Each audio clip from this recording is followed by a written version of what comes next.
Hey, what's up guys, and welcome to what essentially is episode 1.5 of my Arsenal career mode. Now, I'll be fully honest, I completely messed up my first episode by not including the Champions League. I made a rookie error, and I'll try not to make any more obvious mistakes. Silly me. Anyway, I restarted the career mode and I remade the squads that I made in the original episode. We're now on world class and we are now ready to go. Anyway, as you can imagine, all the objectives etc. remain the same. If you do want to go see them, you can just check out episode 1. So yeah, let's move on. Let's get straight into this pre-season tournament. We are playing in the Asian Elite Cup, and as you can imagine, we're just going to sim these games because there's not too much point in playing them. So, game number 1, we have the Cup side versus Al Hilal, and we go into that, and we're going to go into that to win. We win 3-1 thanks to goals from Ramsey and a brace from Oxlade-Chamberlain. We then go into game number 2, which we draw 1-1 with Benfica. A bit disappointed that we didn't get the win in that game. And then after that, the main team come out and they beat Bayern Munich 2-0 with goals from Alexis Sanchez and that guy Welbs. After that game, we then get a transfer offer, and of all teams, it's West Ham who are trying to get Bellerin off me. Who are they trying to kid? Bellerin is going absolutely nowhere, and that 14 million offer is actually a joke. He is worth so much more than that.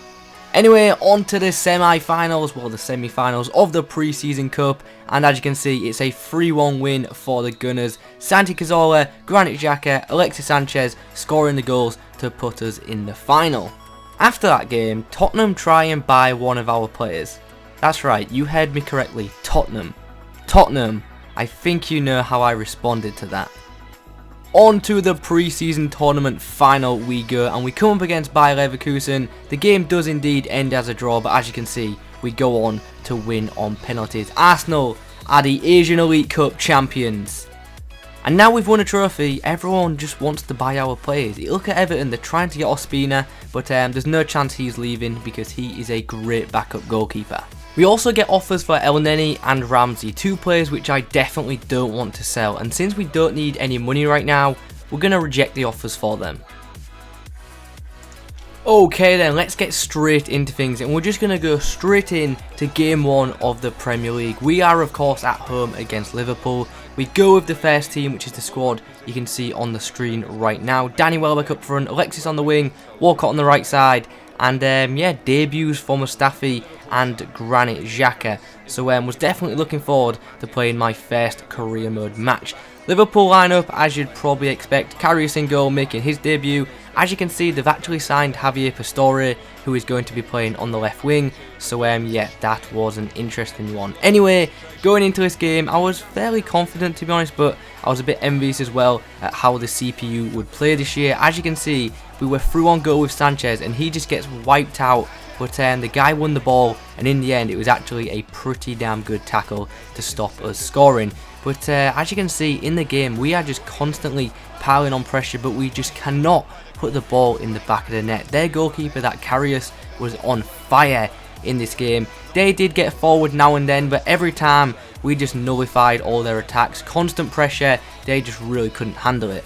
Half time came around and I was just disappointed not to score because we had so many chances. So I decided we're going to make a sub. We're going to bring on Giroud for Welbeck just to see if we can score with him up front. I was trying to just change my tactics, maybe try crossing a bit more, and hoped we'd have more success that way.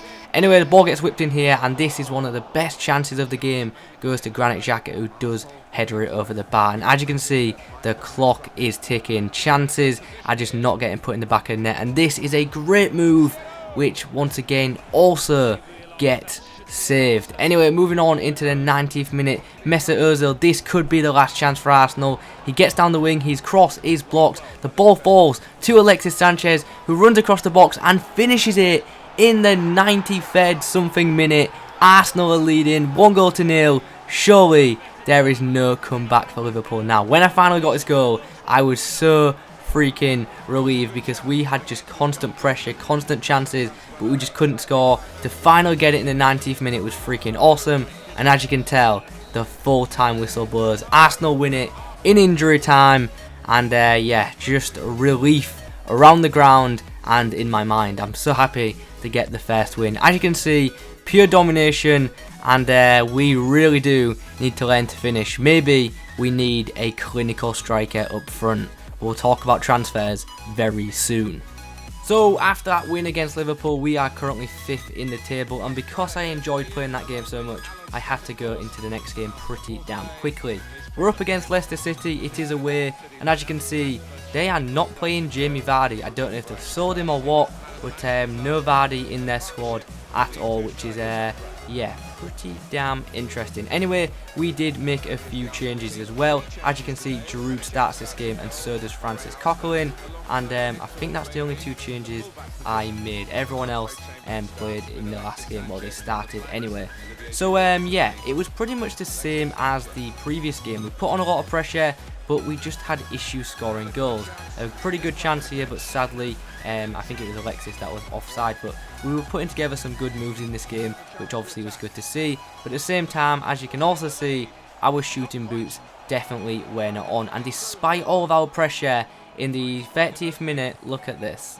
Look at that. I got sweated by the CPU, and Slimani gets his first goal of the season. He actually sweated me. I can't believe it. Anyway, we knew we had to get a goal, and we were putting on loads of pressure. And as I said, we were playing some pretty good football. My passing is higher in this game than it has been in previous matches. And yeah, just look at all these chances. The goalkeeper was just saving everything. Their defenders were just blocking everything. And it comes to half-time, and I'm just frustrated. Now, I know it doesn't look like we've had a lot of shots, but we were piling on the pressure, and every time we got into their box, the ball was just getting stolen off me and stuff like that. It was just, yeah, getting a bit frustrating. Anyway, half-time comes round, and we're going to sub off Giroud, and we're going to bring on Lucas Perez, and we're also going to bring on Aaron Ramsey for Francis Coquelin. In the second half, as you can see, Ozil's down the wing and gets absolutely wiped out. We do get a free kick from this, and the result of this is a very good chance for Chamberlain, who hits the bar. So yeah, at this point the frustration is mounting, and here I thought I should have had a penalty.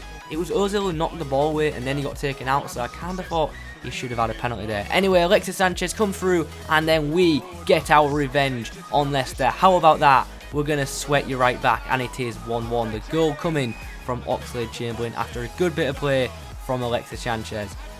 What did I just say then? I think I said Sanchez's name completely wrong. Anyway, the game ends as a 1-1 draw, and I am very annoyed we didn't win that game. We had so many chances, and yeah, we really do need to start putting the ball in the back of the net a lot more. So, 2 games done, and we already have an injury to a key player. As you can see, Mesut Ozil sadly is injured. He is out for 3 weeks, which absolutely sucks, because I've got to say, in-game, he is very freaking good. Luckily, we've got a lot of midfielders, so we do have cover for him. Anyway, over to the office. For whatever reason, we now have 100 million. In the previous version of my career mode for episode 1, we didn't have that much. Now, I haven't bought any financial bonuses or anything, so I don't know where that money's come from. I didn't start with a 60% increase, so as I say, I don't know what's happened. I don't know where the extra money has come from. Anyway, it's time to talk transfers. Finally, it's transfer talk time. On the screen right now, you can see some players that I shortlisted and scouted. All of these players were actually suggested by yourselves on the previous video, and it's now time to choose which ones we are going to sign. So, there are 2 polls in the description. I want you guys to vote on them and decide which striker and which winger we should go for. Now, if you don't want me to sign any of them, there is also options on both polls for me not to sign a player for that position. So yeah, make sure you do leave a vote. So let's have a quick talk about some of these players. Personally, I don't think we should pursue Mahrez, because in real life, as most people know, he did actually reject Arsenal, so maybe we shouldn't go for Mahrez. But if you guys do want me to go get him, I will try and do so. There is a wildcard option of going for Inaki Williams. I think he'd be a good wing option with him being fast and strong, and also as well as him being able to play on the wing, he can actually also play striker. When it comes to strikers, Griezmann and Dybala would be awesome to get, but they will cost a lot of money. and I think if we go for one of them, I don't know if we'll be able to get a winger, and to be honest, the wing problem is the one that I really want to resolve. I definitely think we need a world-class winger. Anyway, be sure to let me know your thoughts on the transfers in the comments below, and also remember to vote on the polls for which players you want me to buy. Anyway guys, that is it for episode 1.5 of my Arsenal career mode. I hope you have enjoyed. If you have, please remember to leave a like on the video, comment below, just anything really, put anything in the comments that you want. Thanks for watching guys, and I'll catch you in the next one.